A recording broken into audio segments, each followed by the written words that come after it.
ये बहुत अच्छा संदर्भ आपको दे रहा हूँ रमेश जी, देखिए। जी जी जी। सौंदर्य पर वो एक कविता लिख रहे हैं, बार बार लिख रहे हैं, दिमाग लगा रहे हैं, लेकिन वो लिखी नहीं जा रही। अचानक हवा चलती है, वो अपने शिकार में बैठे हुए हैं जो नाव हाउस बोट में, और मोमबत्ती अंदर जल रही है और वो उस पर बैठे रचना कर रहे हैं। हवा चलती है, मोमबत्ती बुझ जाती है, तो वो बाहर आ जाते हैं।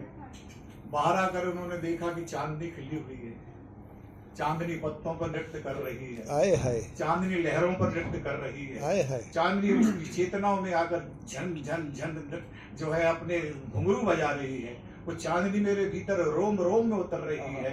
मैं फूलों के पंखुड़ियों पर चांदनी को देख रहा हूँ। इस चांदनी को जीना ही तो कविता है। क्या कहने, वाह वाह वाह वाह वाह वाह। तो जब लोग कहते हैं कि साहब इस कविता का अर्थ क्या है, इसकी समीक्षा कर ली जाए, तो मैं कहता हूँ कि जैसे आप गुनगुनी धूप में सर्दी में खड़े होते हैं और आपको धूप का आनंद आता है, मैं चैलेंज देता हूँ कि कोई भी समीक्षक या आलोचक उस अनुभूति का शब्दों में वर्णन नहीं। पूछा जाए साहब ये धूप क्यों निकलती है, असंभव, इस धूप का क्या अर्थ है? अर्थ जो है बहुत बेमानी होता है। जब आप अनुभूतियों के अक्षांश में विचरण करते हैं तो आप स्वयं चांदनी हो जाते। लाओ त्से ने एक जगह कहा है कि हम फूल को देखते हैं, फूल को देखते हैं। विज्ञान की भाषा में कहा जाए तो आपने उसे देखा, ये आपकी लुकिंग थी, आपने लुक किया। लेकिन आप उसे अगर ऑब्जर्व करेंगे, उसके साथ सामने स्थापित करेंगे, तो मैं विश्वास के साथ कह सकता हूँ, खास करके कवियों के लिए तो वो फूल को देखता नहीं है। वो फूल को देखता है तो स्वयं फूल हो जाता है। क्या कहने, कई सारे फूल उसके भीतर, उसकी रूह में, उसकी आत्मा में अंकुरित होते हैं, जाग पड़ते हैं, उसकी खुशबुओं से वो तरबतर हो जाता है। तो फूल को देखने का मतलब सिर्फ फूल को देखना नहीं है, बल्कि फूल को देखकर खुद फूल हो जाता है। तो जब हम किसी कविता की समीक्षा की बात करते हैं तो मुझे लगता है कि हम वही है कि अपने दृष्टि पर एक पूर्वाग्रह का पर्दा लगाए, उसके बाद आप कोई भी चीज देखेंगे तो वो धुंधली दिखाई देगी। सबसे पहले उस पर्दे को हटा दीजिए, फिर आनंद लीजिए। वो चांदनी कैसी है, वो खुशबू कैसी है, वो फूलों की मुस्कुराहट कैसी है, जहाँ नए रंग की बारिशें होती हैं उसमें नहा जाइए, अर्थ को मत ढूंढिए। और मैं एक बात और कहता हूँ कि कविता लिखने का कोई उद्देश्य भी नहीं। कविता अगर कोई उद्देश्य से लिख रहा है तो उसको कारोबारी कवि है। कविता जैसे धूप निकलती है, धूप का क्या उद्देश्य? किसी ने कहा कि निकलेगी। फूल खुशबू देता है तो उसका क्या उद्देश्य है? नदियां बह रही हैं, उसका क्या उद्देश्य है? ये बह रही हैं, उसे आपका कोई उद्देश्य सध जाता है तो अलग बात है। वो आपके उद्देश्य को फलीभूत करने के लिए नहीं कर रही। न धूप आपके कहने के लिए निकल रही, अपने आप निकल रही है, अपनी मस्ती में निकल रही है। वो ब्रह्मांड की नागरिक है, वो अब शून्य में, अनहद में विश्राम करती है। विश्राम है, इसको मैं कविता मुझे बहुत अच्छा लगा। मैं एक बात और कह दूं,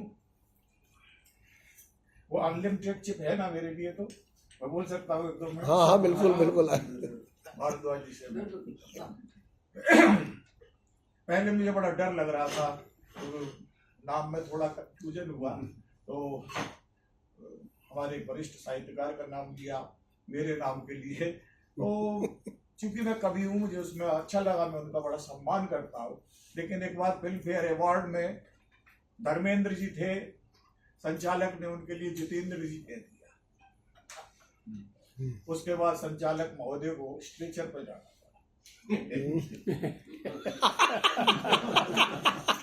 बोले आप मेरा संचालन कर रहे हैं, आपको मेरा नाम भी सही नहीं मालूम, क्या संचालन? फिर मुझे लगा नहीं, हम तो विज्ञान के विद्यार्थी, हमारे यहाँ माफिया होते हैं, छोटा राजन बड़ा राजन, तो ऐसे छोटा नीरव बड़ा नीरव। खैर, अब मैं बात करता हूँ हरी तिमा चहुओर या मावस रात। इन दो पर थोड़ी सी बात कहते हैं अपनी बात। हो सकता है कि, बल्कि हो क्या सकता है, ऐसा ही हुआ होगा। हमारे लड़ीवाला जी इतने विद्वान व्यक्ति है, ऐसे ही उन्होंने ये मावस रात उजाली शीर्षक में रख दिया। इस पर एक प्रसंग है बहुत अच्छा, पंडित जी सुनिएगा। जी जी चौबे जी के वशिष्ठ ऋषि के पास उसका एक शिष्य आता है और कहता है कि आप बड़े सिद्ध ऋषि हैं, आपने रामचंद्र जी को पढ़ाया, आपने लक्ष्मण जी को पढ़ाया, मुझे आप भगवान के दर्शन करा दीजिए तो मैं आपको मान जाऊंगा। उन्होंने कौन से भगवान? उन्होंने कहा शिव के। उन्होंने कहा ठीक है, तुमको शिव के दर्शन कराऊंगा। अमावस्या के दिन आना।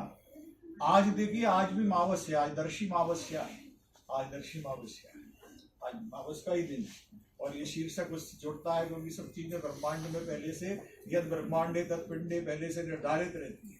ये आज इसका लोकार्पण होना था और अमावस को ही होना था। और मैं जो प्रसंग सुना रहा हूँ वो भी कि अमावस की रात्रि को उन्होंने अपने शिष्य से कहा आप आइएगा। वो आते हैं तो उससे कहता अरणी ले आइए। अरणी यानी वो यज्ञ में प्रयुक्त होने वाली लकड़ी को अरणी, वही अरणी ले आइए। 2-4 चेयर लेके आता है। सुनना ममता बहुत अच्छा प्रसंग सुना। कहते अच्छा अब तुम तो आंख बंद करो और फिर देखो। आंख बंद कर ली, अंधेरे में अरणी के ऊपर रस नटराज नृत्य कर रहे। तो ये कहा ये नृत्य कैसे कर रहे? अगर हम इसको ये कहें कि ये छाया है तो विज्ञान तो फेल हो गया, क्योंकि छाया तो प्रकाश की अनुपस्थिति में जो आकार घेरा जाता है पदार्थ द्वारा वो छाया बनती है। लेकिन यहाँ तो प्रकाश ही नहीं, अमावस्या है, तो ये प्रतिबिंब कैसे बना? अगर ये प्रतिबिंब है तो और फिर इसे हम बंद आंखों से कैसे देख रहे? उन्होंने पूछा, गुरुदेव मैंने देख तो लिया लेकिन ये कैसे संभव हुआ? तो उन्होंने कहा कि हम जो चीज देख पाते हैं वो मैटर है, मैटर ऑफ साइंस, फिजिक्स। लेकिन जो चीज हम नहीं देख पाते वो एंटी मैटर है, जो दिखता नहीं है लेकिन बहुत पावरफुल है। आज जो हमारे मिराज में या रडार में जो पॉलिशिंग की जा रही है वो एंटी मैटर की जा रही है। उसे लगाने के बाद रडार भी पकड़ नहीं सकता। तो जब चीज है और न दिखाई दे, होने पर भी जो न दिखाई दे या नहीं होने पर दिखाई दे, उसको वेदों में नान्यत कहा है। जो नहीं है वह भी है। यहाँ नान्यत कोई क्रियापद नहीं है, नहीं का मतलब नहीं है नथिंग, नथिंग नहीं है। या ये भी एक विशेषण है, नहीं होना भी किसी अस्तित्व का नेगेटिव छोर पर होना है। तो वो कहते हैं ये एंटी मैटर है। ईश्वर एंटी मैटर को भी जीता है, ईश्वर मैटर को भी जीता है। उसको देखने के लिए रोशनी नहीं जरूरी, और उसे देखने के लिए आंखों की रोशनी भी जरूरी नहीं है। उसे आप आंख बंद करके देख सकते हैं अगर आपकी प्रज्ञा चक्षु जागृत है। मैं समझता हूं कि वो जो ऐतिहासिक संदर्भ था, वो जो ऐतिहासिक संदर्भ जब विश्वामित्र ने अपने शिष्य को बताया कि ईश्वर क्या है, वो शायद मावस रात उजाली थी। वही मावस रात उजाली। क्या कह रहे, वाह वाह वाह। मैं बहुत बधाई देता हूं कि एक इतनी अच्छी, मैंने जो समझ पाया, हो सकता है कि हर आदमी अपने हिसाब से कोई भी चीज देखता है, उसके अपने आग्रह पूर्वाग्रह होते हैं। मेरे आग्रह और पूर्वाग्रह दोनों मिलकर सत्याग्रह हो जाते हैं। तो मैंने इसमें देखा कि अब मुझे जो समझ में आया ये है। और अगर आपके मन में आनंद है, आपके मन में उत्सव है, आप हर क्षण को उत्सव में जी सकते हैं, तो आपके लिए हरितिमा चहुओर है। आप चारों ओर हरितिमा देख सकते हैं। जीवन में प्रकृति ने आपको जगह जगह हरितिमा ही दी है, लेकिन आपको देखने की दृष्टि होनी चाहिए। दृष्टि के साथ दृष्टिकोण भी होना चाहिए। तो जो लोग देख लेते हैं वो रेगिस्तान में भी हरियाली देख लेते हैं, और जो नहीं देख पाते वो हरियाली में रेगिस्तान जीते हैं। तो मेरा मानना है कि जिसकी मावस रात उजाली हो गई हो, उसे जिंदगी में कहीं भी सूखा नहीं मिलेगा, पतझड़ नहीं मिलेगा। उसके लिए हरितिमा चहुओर। वाह वाह वाह वाह। तो ये मैं अपनी ओर से जो कुछ निवेदित कर पाया, अगर कोई त्रुटि हो गई हो तो उसके लिए कृतज्ञ क्षमा प्रार्थी हूँ मुझे। और साथ ही बहुत बहुत आभार मानता हूँ कि मुझे एक सौभाग्य मिला कि आदरणीय नंद भारद्वाज जी, जो कि हमारे साहित्य के आलोक पुरुष हैं, शिखर पुरुष हैं, जिनको अगर किसी से पूछा जाए कि आप नंद भारद्वाज जी को जानते हैं, और अगर वो प्रश्न में प्रति प्रश्न कर दे कि कौन नंद भारद्वाज, तो मैं कह सकता हूँ, 2 आड़ी लकीर से उसका नाम काट सकता हूँ कि ये साहित्यकार नहीं हो सकता। हमारे बीच में एक ऐसा व्यक्ति जो समय सापेक्ष संवेदनाओं को जीते हैं, और जब कवि लोग अपने कंधे पर कुंटा और संतरास के सलीब लेकर ढोते हैं, उस दौर में ये संघर्ष का आह्वान करते हैं, आत्मविश्वास का शंखनाद करते हैं। ये स्वयं नंद है, जहाँ नंद होगा वहाँ आनंद तो होगा ही। तो ये पूरी यात्रा नंद से आनंद की है, मावस से उजाले की ओर है। मावस रात उजाली तो तम सोमा ज्योतिर्गमय है। मैं पुनः पुनः आपको बधाई देता हूँ। साथ ही आप सारे विद्वान मित्रों को, जिनकी उपस्थिति के कारण मेरे अवचेतन में कहीं कोई छिप शांत पड़ी हुई थी, वो जागृत हो गई और वो बोली, उसका सारा कारण आप लोग हैं। अगर आपके भीतर ये दिव्य चेतना नहीं होती तो मैं नहीं बोल पाता। इसलिए मैं आपके भीतर बैठी उस दिव्य चेतना को भी बारंबार प्रणाम करता हूँ और अपनी वाणी को विराम देता हूँ।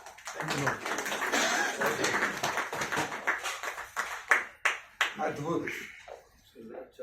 आपको सुनना निश्चित रूप से सौभाग्य